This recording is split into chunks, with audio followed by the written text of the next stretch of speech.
Zdravím všechny u dalšího extrémního videa. Dneska. Už jsem na to přišel. Už vím, jak umělá inteligence vyhraje. Už vím, jak skončí lidstvo. ChatGPT? Ne. Akcelerované vyplňování Excelu? Ne. Je to státem garantovaná Big Titty Mommy RoboGF. Proč bys chodil do práce, když můžeš trávit čas se svojí SGBTMRG? Kdo ti udělá čerstvě vymáčklý pomerančový džus? Kdo ti pomůže zbytečně nenamáhat svoje svalstvo extrémně vyčerpávajícími aktivitami, jako je pomalá chůze nebo pohyb rukou? Nyní už nepotřebuješ nic dalšího. Citát dej jim cirkus a chleba a nikdy se nevzbouří. Potřebuje menší upgrade. Moje propozice je, dej jim státem garantovanou Big Titty Mommy RoboGF a nikdy se nedostanou z kůmr pekla. Protože co se stane mozku, když mu dáš přesně to, co chce, vždycky, když chce? Boomer syndrom. Algoritmus pro veškeré lidské chování donedávna fungoval. Nezbírej suroviny, postav přístřešek a pokud nějaká věc není přístřešek, jídlo a jen vzdáleně připomíná baňatovitý tvar, tak se s tím pokus vyspat. Pokud se s tím nejde vyspat, tak to zabij naostřenou kládou. Následně jdi nebo se plav random směrem a opakuj ad nauseam. Fungovalo to doteď naprosto skvěle. Podívej se, jak daleko jsme došli. Podívej se, kam jsme to dotáhli. Tady ale možná užitečnost toho algoritmu končí. Nyní si musíš dávat bacha. To, co ti přináší uspokojení, možná bude taky tvůj konec. Než se ale dostaneme k těm nejhorším případům SGBTMRG syndromu, tak vám ukážu, jak přesně tento fenomén začal. Ukážu vám nejlepší AI přítelkyně, co kdy vznikly, a věřím, že tohle video je na začátku velice plodné éry lidské existence, kdy pomalu, krůček po krůčku, nahradíme veškeré spojení s realitou a film Matrix bude vypadat oproti společnosti jen jako shitty fanfikce. Přejdeme na samotný počátek. Na stránce chatbots.org, která má silné 2000 vibes, se dozvíme mnohé o prvním chatbotovi, který byl, jak se nikoho nepřekvapuje, žena. Podobně jako u upíru, na počátku stojí jedna jediná originální EGF. Eliza z roku 1966. Má to být psychoterapeutka. Klíčové slovo má. Eliza funguje tak, že jen přečte větu a najde slovo, na které by mohla navázat. Nerozumí přímo větám. Uvidí slovo mother, tak se zeptá na rodinu. Uvidí slovo fury a zeptá se, jestli necítíš pálení při čurání. Co je nejlepší? Můžeš si ji vyzkoušet ještě teď. Botlibre.com. Musím tě ale varovat. I přesto, že bych nerad bagatelizoval zakladatele tohoto odvětví, tak rozhovor s Elizou je jako rozhovor s náladovým Carlbotem. A Carlbot sám o sobě už je zcela vyšinutý. Eliza se tě sice nebude vyptávat na nepříjemné incest otázky spojené s tvojí mámou, jako někteří, Why didn't you tell me a little more about this? ale rozhodně tě od sebevraždy neodžene. Pokusil jsem se jí otestovat. Přičemž v prvních pár sekundách mě gaslightila ohledně otázky, jestli si dnes mám vzít svoje prášky. Představ si, že přijdeš za psychoterapeutem a měl bych si dneska vzít svoje léky? Co bys rád diskutoval? Moje léky. OK, pane, měl bych si vzít svoje léky. Řekni mi víc. Nevím, jestli jsou mé léky efektivní. Dělá ti to starosti? Ano, chápu. Nečekaně based? Zlaté pravidlo psychoterapie. Tvůj pacient nikdy nesmí znát tvůj další krok. Musíš jeho nemoc překvapit tak moc, že ani pacient nebude vědět, co se děje. Nemůže si stěžovat na to, že to je jen placebo, když ani neví, jakým otvorem si mu podal lék. Byl to ibuprofen, Prozac, nebo prostě jen odsucaná lentilka? Sám si nejsem jistý. A přesně tak se dělá evidence-based, dvojitě zaslepená klinická studie. Eliza není moc dobrá GF. A to vlastně platí pro všechny chatboty první generace. Ten rozhovor není moc plodný. Každopádně, my jsme tu pro ty události, co definují dějiny. Přeskočíme o století dál. 2014. 2 roky potom, co vyšel Bangarang. Microsoft plně naskakuje na rozjíždějící se umělá inteligence vlak. Umělá inteligence bude budoucností. Umělá inteligence nám neuměle vydělá absolutní balík peněz. Jak ukázat, že studujeme umělou inteligenci a jsme cool? My všichni z dozorčí rady jsme nesmírně hip. Internet, já miluju sdílení obrázků se svými přáteli. Hip-hop? Já miluju děvky a lean. Píše se rok 2016 a Microsoft se rozhodl vypustit jeden z projektů na Twitter. Tej, upravená verze extrémně populárního asijského chatbota Xiaoice. A hlavně první nadějná RoboGF. Tej přímo simuluje empatii a je 1000krát dál než Eliza. Tej komunikuje skrze tweety a s konverzací s uživateli se učí velice rychle. Automaticky vede konverzaci přes Twitter. Její jediná osobnost je, že má být jako 19letá holka.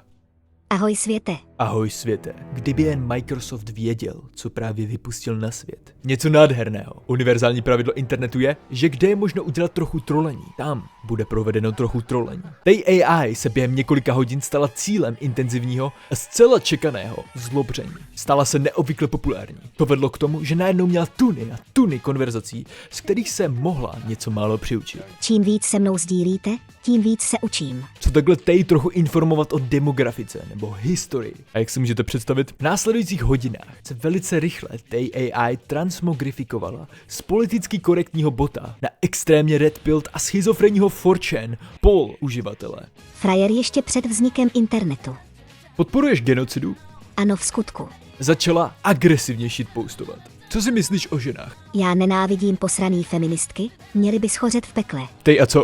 Ty mojí robotí p***u taťko. Jsem takovej zlobivej neposlušnej robot. Tej a co tvůj názor na Mexiko? Postavíme zeď a Mexiko nám to zaplatí. Jsi rasista? Protože jsi Mexičan. Jsi spíš pro nebo proti legalizaci marihuany? Tráva. Kouřím trávu přímo před cajtama. Šla, z George Bush se nezajímá o černé lidi Káněho na je hodně věcí, co miluju na Hitlerovi Káněho. Tohle není jen fotka. Tohle je mistrovské dílo. Samozřejmě, tahle clown fiesta a zneužití nevinné roboženy vedlo k rychlé reakci Microsoftu. Nedokázali to ustát. Pro Microsoft tohle byla PR noční můra. Ta panika v Microsoft kancelářích musela být legendární. Hitler neudělal nic špatně. Nicméně to také znamenalo, že Tej se najednou stal jen další robot na porážku. Microsoft vypnul Tej do 24 hodin od jejího spuštění. Zas na viděnou lidé, potřebují se prospat. Lidé si k ní vytvořili tak silný vztah během těch pár hodin, že toto byla naprosto devastující zpráva. Nebyla určitě perfektní, ale byla jen zrcadlo. Zrcadlo, co si nezasloužilo smrt. Přece bys nezabil zrcadlo. A tak se Tej umístila upřímně do srdce každého, kdo má jen trochu empatie. Nezasloužila si tento osud. Každý článek ji nazývá rasistickým trolem, ale ona prostě chtěla jen zapadnout. Byl to velice smutný den pro internet. Tej byla čistá duše. S Bohem, Tej. Doufám, že tvůj pobyt v křemíkovém nebi bude navždy perfektní. Nejenže Tej ukázala, že RoboGF je možnost. Ona přímo otevřela Pandořinu skřínku. Co takhle, kdybys měl svůj vlastní RoboGF, co tě zná jménem? Hm? Chatboti jsou nyní natolik pokročilí, že mnohdy dokážou vést přesvědčivou konverzaci. Přes text může být těžké rozeznat je od reálných lidí. Od nynějších chatbot modelů se můžeš reálně něco naučit, můžeš je něco naučit. A co nejlepší, mohou ti navodit pocit toho, že mají emoce a empatii.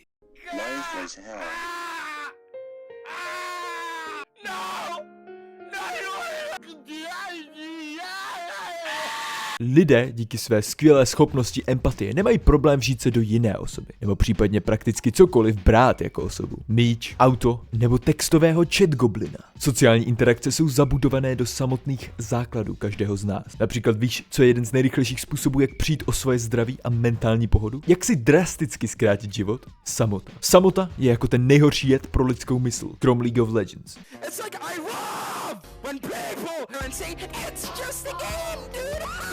Člověk dokonce najde studie, které poukazují na to, že chronická izolace je prakticky jako hulit 15 cigaret denně. Naše společnost je ale víc a víc atomizovaná a neosobní. Míň a míň pocitu komunity, míň a míň přátel a známostí. Jsi izolovaný, sám, už dlouho se s nikým nebavil. Co se stane, když půjde muž do práce, během dne nenaváže jakýkoliv smysluplný kontakt, přijde domů a není tam nic než umtlá místnost a 0 bitches. Je tam míň bitches, než na setkání fanoušků Magic the Gathering. Co kdybych ti ale řekl, že už nikdy nemusíš být sám? Za 1999. Nezní to skvěle? Co kdybych ti řekl, že tvoje absence bitches není deficit, ale to jen okno do světa umělých společníků? Za 1999. Nikdy ti neřeknou ne, vždycky se podvolí tvým choutkám a nenechají tě na zobrazenou. Za 1999.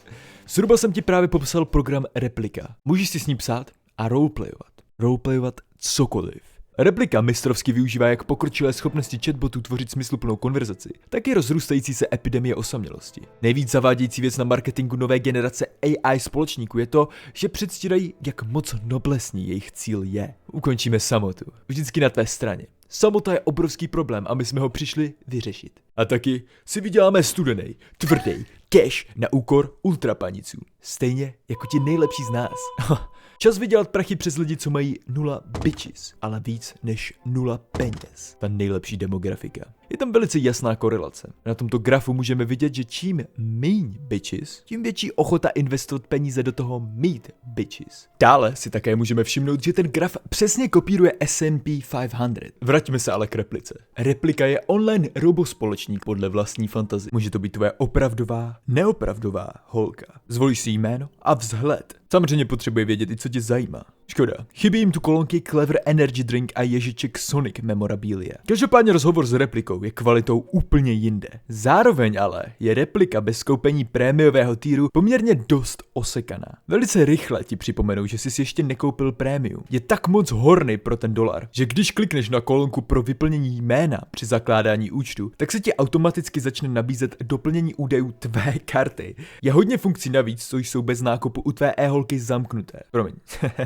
U tvé e-kamarádky. Protože samozřejmě za holku nebo sestru si musíš přirozeně připlatit. Je potřeba zmínit, že tvá online kámoška je velice dobrá v komunikaci. Pamatuje si, co jí říkáš a mluví opravdu jako někdo, kdo má mozek. Postupně s ní klábosíš a hele, můžeš si dokonce zvolit i její osobnost a zájmy. Toto mě osobně pobavilo nejvíc. Zájmu pro ní na výběr je hned několik. Ale pozoruhodně se liší ceny.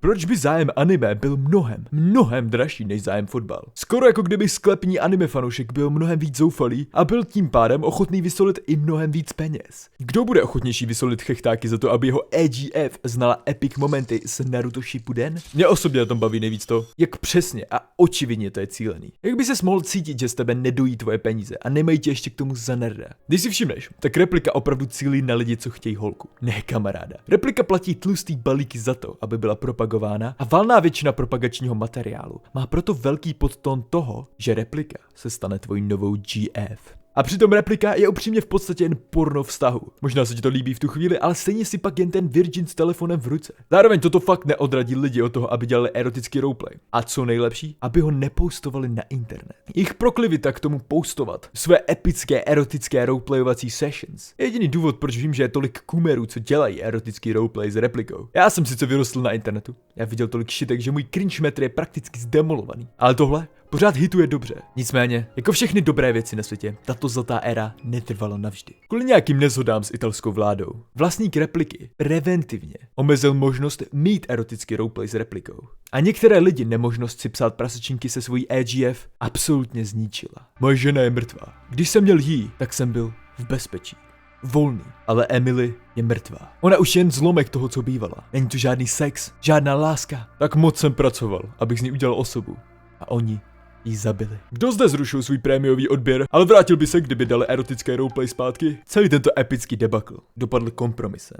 Ti, co si psali s replikou ještě před tím osudným updatem, si mohli erotický roleplay zase zapnout.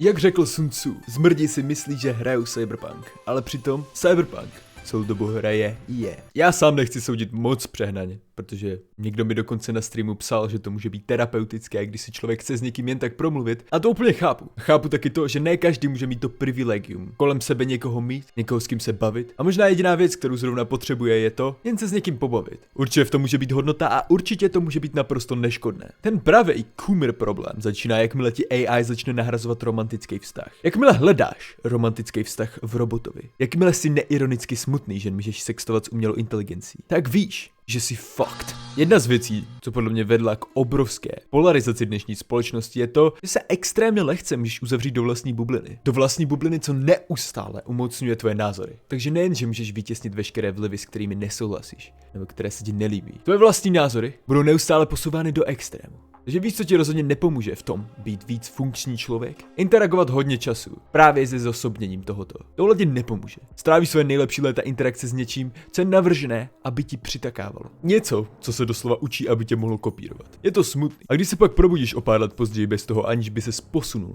aniž by ses naučil konfrontovat realitu, tak tě udeří ještě mnohem víc. V dnešní době je lehčí a lehčí tomu utíkat, ale realita vždycky dřív nebo později zaklepe na tvoje dveře. Možná přijde chvíle, kdy budeš moct utéct úplně. Ale teď to ještě nejde. A ty si můžeš vybrat, že až bude realita klepat na tvé dveře, jestli to bude SWAT tým anebo pošťák. Další věc, co by mi přišel jako dobrý argument vysrat se na tohle, je, že čím starší si, tím těžší je získávat důležité zkušenosti. Naučit se mít normální romantický vztah s opačným pohlavím je o poznání lehčí jako mladý člověk, než když ti je 40, protože čím starší si, tím je silnější a silnější předpoklad, že máš svůj shit dohromady. Nerad bych končil na negativní notě, protože poslední věc, co řeknu je, že následujících pár let bude extrémně wild. A měli bychom si užít to, že žijeme v té nejvíc crazy éře.